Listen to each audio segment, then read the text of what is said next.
Ada yang spesial di laga Arema vs PSS Sleman, di Pekan 14 Liga 1 2023-2024, Sabtu tanggal 30 September tahun 2023. Laga ini bakal menyajikan duel adu tangguh dua kiper blasteran Filipina milik Arema dan milik PSS Sleman.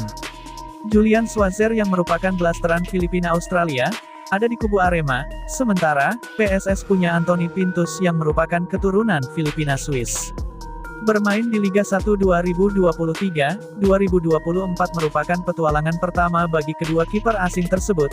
Laga Arema vs PSS ini pun pertemuan pertama kedua kiper yang pernah bermain untuk timnas Filipina U23 tersebut. Inilah fakta-fakta statistik kiper blasteran Filipina, milik Arema dan milik PSS Sleman. 1. Lebih baik rata-rata jumlah kebobolan per laga. Julian Schwarzer harus mengakui, jika kompatriotnya Anthony lebih baik dalam hal rata-rata jumlah kebobolan per laga. Julian kebobolan 13 gol dalam 9 laga, sehingga rata-rata jumlah kebobolannya 1,44 gol per laga. Sementara, Anthony yang kebobolan 17 gol, dalam 12 laga memiliki rata-rata jumlah kebobolan 1,41 gol per laga. 2. Lebih unggul rata-rata jumlah penyelamatan per laga. Meski demikian, Julian bisa dibilang lebih unggul dalam hal rata-rata jumlah penyelamatan per laga. Dalam 9 laga, Julian mencatatkan 36 penyelamatan, sehingga rata-rata dalam satu laga ada 4 penyelamatan dilakukannya. Sementara, Anthony sudah melakukan 36 penyelamatan dalam 12 laga, sehingga rata-ratanya ada 3 penyelamatan per laga. 3. Lebih bengal. Julian bisa dikatakan lebih bengal saat di lapangan ketimbang Anthony. Terbukti sejauh ini, dalam 9 laga bersama Arema FC, kiper 23 tahun itu sudah mengantongi 2 kartu kuning. Sementara, Anthony yang sudah bermain 12 kali untuk PSS Sleman, sama sekali belum pernah mengantongi kartu dari wasit. 4. Sama baik catatan clean sheet-nya. Satu-satunya kesamaan dari data statistik antara Julian dan Anthony adalah jumlah clean sheet yang mereka catatkan bersama tim masing-masing. Kedua penjaga gawang itu mampu menjaga gawangnya tanpa kebobolan dalam satu laga sampai 3 kali. Bedanya, clean sheet Julian dilakukannya dalam 3 laga beruntun. 5. Lebih banyak trofi. Satu hal lagi yang bisa dibanggakan oleh Anthony adalah 2 trofi gelar juara yang pernah diraihnya bersama United City FC, mantan klubnya. Kiper berusia 25 tahun itu pernah menjuarai Liga Filipina tahun 2019 sampai tahun 2020 dan Piala Filipina tahun 2021 sampai tahun 2022. Itulah sesuatu yang belum pernah dirasakan Julian sebelumnya.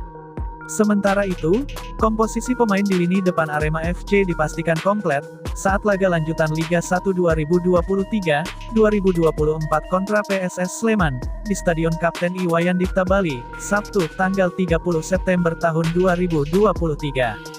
Gustavo Almeida, yang sempat absen di pekan sebelumnya, sudah bisa tampil, begitu juga Dedik Setiawan, yang sempat mengalami cedera hamstring, juga diprediksi tampil saat menghadapi PSS Sleman. Dari beberapa pertandingan terakhir yang dimainkan oleh Arema FC, lini depan Singo Edan selalu diisi oleh duet Dedik Setiawan dengan Gustavo Almeida, atau Gustavo Almeida dengan M. Rafli atau sebaliknya. Sedangkan melihat di bangku cadangan, Singo Edan masih memiliki beberapa pemain depan, di antaranya ialah Charles Lokolingoy dan Ginanjar Wahyu. Namun, duet Gustavo Almeida dan Charles Lokolingoy belum pernah dimainkan sejak menit awal. Keduanya lebih sering bermain bersama pada babak kedua. Sebab, Charles Lokolingoy lebih sering dimainkan sebagai pemain pengganti, pasca cedera yang sering dia alami di awal Liga 1 lalu. Kini, kondisi dua pemain asing Arema FC itu sedang prima. Menarik ditunggu, strategi apa yang akan dilakukan oleh pelatih Arema FC, Fernando Valente.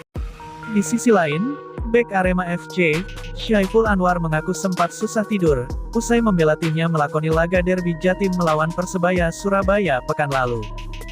Arema FC harus kalah di tangan rival abadinya itu dengan skor 1-3. Nama Syaiful Anwar kemudian menjadi sorotan supporter Arema FC, Aremania, karena blundernya mengakibatkan gol pertama Persebaya yang dicetak Bruno Moreira.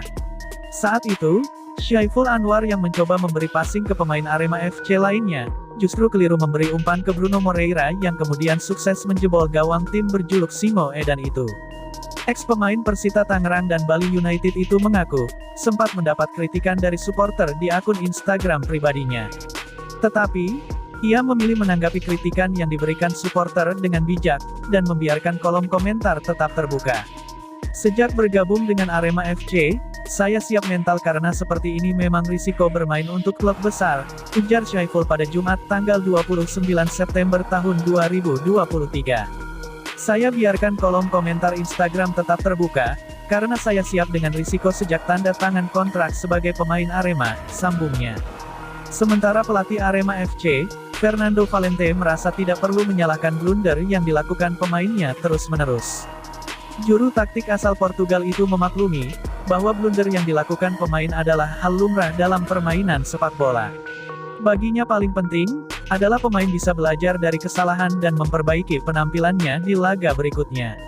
Setiap pemain bisa melakukan kesalahan, tidak mungkin selalu benar dalam 90 menit, tim juga bisa mengalami kekalahan atau kemenangan, jelas Fernando Valente.